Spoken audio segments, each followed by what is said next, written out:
Bapak, Ibu, dan saudaraku yang terkasih di dalam Tuhan Yesus, para katekis yang saya hormati, sharing saya hari ini diambil dari Injil Lukas bab 11 ayat 42 sampai dengan 46. Bapak, Ibu, dan saudaraku yang terkasih di dalam Tuhan Yesus, sekali peristiwa Yesus bersabda, "Celakalah kalian, hai orang-orang Farisi." Ini sampai beberapa kali disampaikan kata celakalah kalian ini bagi orang-orang Farisi. Sebab kalian membayar persepuluhan dari selasih, inggu, dan segala jenis sayuran, tetapi kalian mengabaikan keadilan dan kasih Allah. Yang satu harus dilakukan, dan yang lain jangan diabaikan.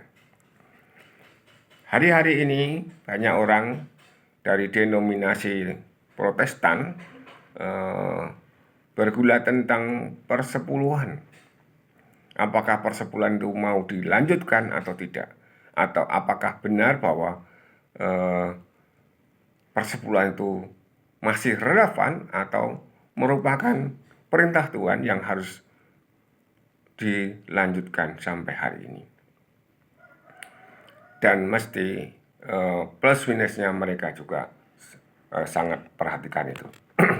Bapak, Ibu, dan saudaraku yang terkasih di dalam Tuhan Yesus, orang Farisi itu memberikan persepuluhan dari sayur-sayuran, dari hal-hal yang sebenarnya menurut saya ini sangat kecil nilainya. Beda dengan kalau perkebunan.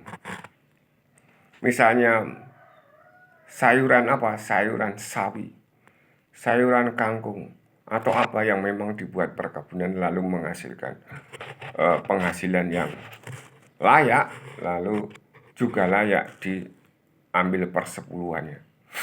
Kalau misalnya hanya sayuran atau tanaman yang ada di sekitar rumah yang kecil-kecil saja, mestinya itu tidak perlu dibuatkan persepuluhan. Tetapi Tuhan Yesus itu menjelaskannya, yang satu harus dilakukan dan yang lain jangan diabaikan. Pengabaiannya apa? Pengabaiannya pada keadilan dan kasih Allah. Tentu saja di sana, di zaman Tuhan Yesus, antara orang Farisi dengan orang jelata, rakyat umum itu pasti ada perbedaan-perbedaan. Kita atau saya tidak akan membahas seperti itu. Yang kedua, celakalah kalian, hai orang-orang Farisi, sebab kalian suka duduk di tempat terdepan di rumah ibadat dan suka menerima penghormatan di pasar. Celakalah kalian, sebab kalian seperti kubur yang tidak memakai tanda. Bagaimana?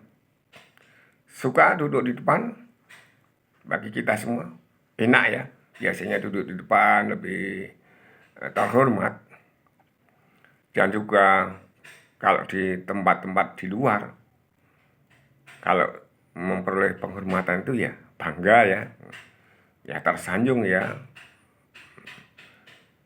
Tetapi kalian seperti kubur yang tidak memakai tanda.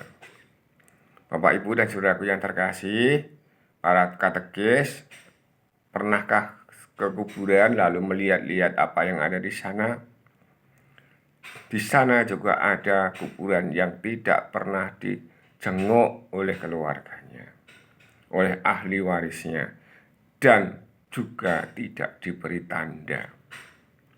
Kuburan semacam itu biasanya akan rata dengan tanah.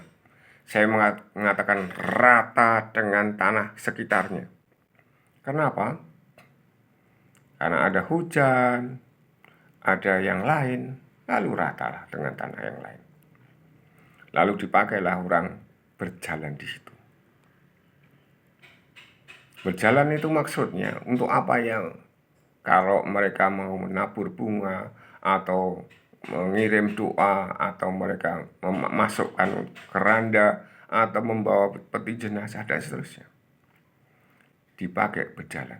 Dan sebenarnya tidak diberi penghormatan kepada siapa yang dulu dikubur di situ. Nyek, nyek, nyek, gitu saja.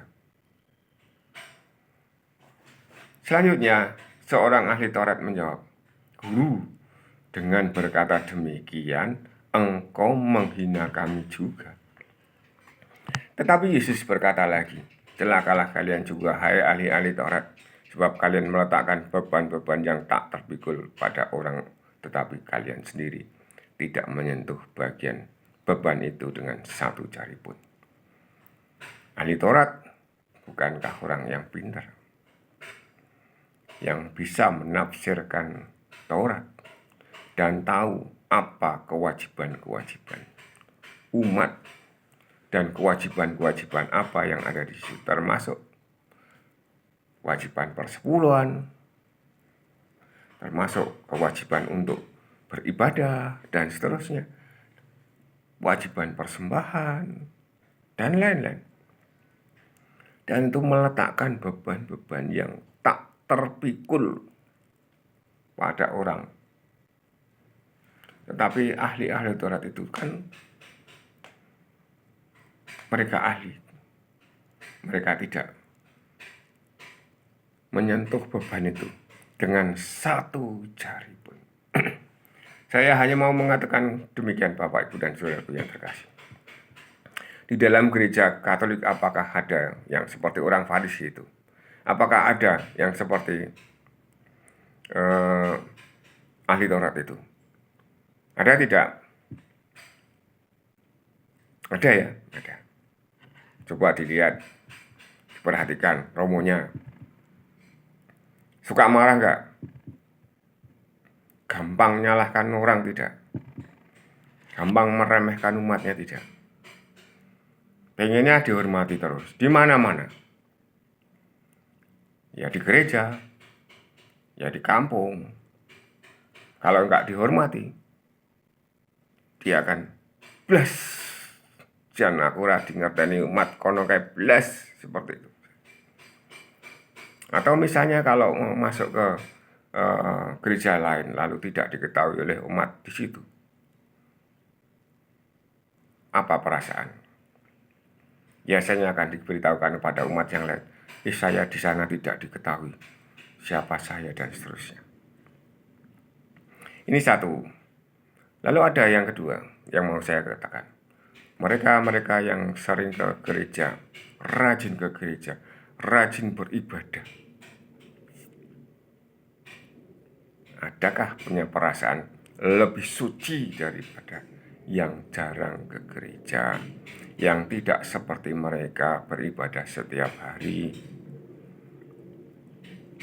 Kita bisa merasakan seperti itu. Coba saja ke gerejalah setiap hari, belajarlah di sana setiap hari di dalam misa itu. Lalu adakah perasaan yang otomatis muncul bahwa menjadi lebih suci dari yang lain? Lalu yang ketiga, para katekis. Anggap saja saya juga katekis. Apakah saya juga merasa mempunyai pengetahuan yang tinggi, lalu bisa mengatakan, itu, ini, itu tidak benar, dan seterusnya? Lalu semestinya kan harus begini, kan harusnya begini. Ini kan tidak sesuai dengan apa yang tertulis di dalam kitab. Tetapi juga tidak hanya itu, pelajarannya juga termasuk dalam liturgi itu. Liturginya kan begini, bukan begini. Nah, inilah katekis-katekis. Mungkin lalu akan merasa lebih dari yang lain. Padahal katekis itu biasanya juga tidak ikut serta dalam berbagai-bagai pelayanan-pelayanan yang berat, tetapi mereka memang pengajar-pengajar yang ulung, dan juga orang akan menjadi sungkan kalau mengajak mereka untuk dalam pelayanan yang hanya remeh-temeh. Semoga bagi saya seorang katekis, bagi saya juga seorang prodiakon, hari ini ikut serta di celaka-celakaan oleh Tuhan Yesus. Dan semoga saya juga menyadari itu lalu saya bisa berubah. Semoga yang lain pun juga. Amin. Berkah dalam.